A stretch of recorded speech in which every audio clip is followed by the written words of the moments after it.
Why has the world become systemically more volatile in recent years? You have to listen to the concern in the United States that America's allies don't all pull their weight. For the first time since the Second World War, there is a risk that the strategic interests and approach of the United States on the one hand and its key European allies on the other will diverge.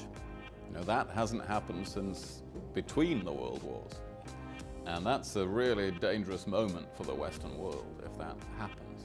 There is some rationale for some of the things he says and for people voting for him.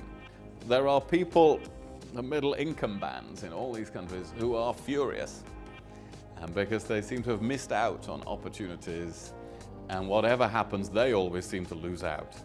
And they think people at the bottom are looked after and people at the top have got even richer. And what about them in the middle? This is a clash between what's in the economic interest of Britain and the cultural identity, if you like, of Britain, because the big factor the other way is immigration. Because in the European Union, there is no restriction at all on the other people from the European Union coming to live in your country. And since Britain has been much the fastest growing economy in the last 5 years or so, this is really heavily one way, you know, with several million Europeans coming to live in Britain.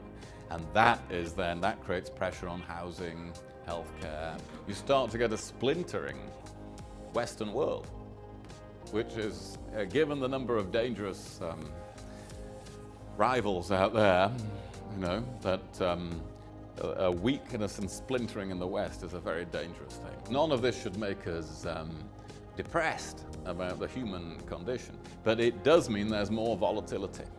And therefore coping and getting used to that idea and coping with that in the next couple of decades is critically important for leaders in government and in business.